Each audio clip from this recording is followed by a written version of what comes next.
SRA বাক্যের শুরুতে you subject হিসাবে অবশ্যই ইউ থাকতে হবে এবং তারপরে যে কোনো হেল্পিং ভার্ব অথবা মডাল ভার্ব, তারপরে নট বা নেগেটিভ ওয়ার্ড এমন যদি গঠনটা শুরুতে থাকে, তাহলে এই গঠনের বাক্যকে যখন আমরা ইম্পারেটিভ করব, এই যে সাবজেক্ট ইউ আছে, তারপরে যে মডাল ভার্ব হোক, শুড, মাস্ট, উড বা অন্য যে কোনো হেল্পিং ভার্ব হোক, এই দুটো অংশ আমাদের বাদ দিতে হবে। ইউ এবং মডাল ভার্ব অথবা হেল্পিং ভার্ব বাদ দিয়ে ইম্পারেটিভ করার জন্য শুরুতেই আমাদের নিতে হবে ডু নট। তারপরে যে এই যে বাক্যটা আছে, এসআরএ বাক্যের যে মেন ভার্বটা আছে, ওই মেন ভার্বের ভিওয়ান ফর্মটা এখানে নিতে হবে।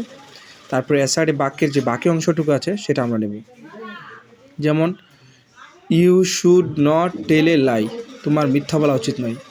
এই বাক্যের সাবজেক্ট হচ্ছে ইউ আর মডাল ভার্ব হচ্ছে শুড। তো আমরা এই ইউ এবং শুড বাদ দিয়ে জাস্ট শুধু কী নেব, শুরুতে ইম্পারেটিভ করার জন্য ডু নট। কারণ এসআরএ বাক্যটা যেহেতু নেগেটিভ আছে, ইম্পারেটিভ বাক্যটা নেগেটিভ করতে হবে। আর ইম্পারেটিভ বাক্যের শুরুতে আমরা ইউ নিব না, কারণ ইম্পারেটিভ বাক্যের শুরুতে কোনো সাবজেক্ট বসে না। তো গঠনটা ফ্লো করলে হয়ে যাবে ডু নট, তারপরে মেন ভার্ব ছিল এখানে টেল এ লাই।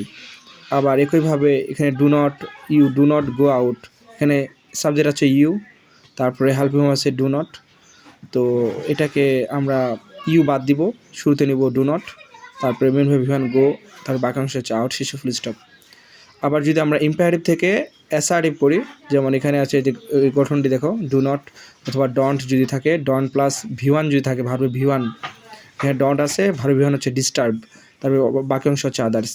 তো এই গঠনের বাক্যকে আমরা অ্যাসার্টিভ করার সময় আমরা শুরুতে নিব ইউ, তারপরে সাবজেক্ট হিসাবে নিব ইউ, নিব সাবজেক্ট হিসাবে, তারপরে শুড যুক্ত করবো ইউ, তারপরে হেল্পিং ভার্ব হিসেবে শুড, তারপরে নট, তারপরে আবার ভার্বে ভিওয়ান, বাকি অংশ।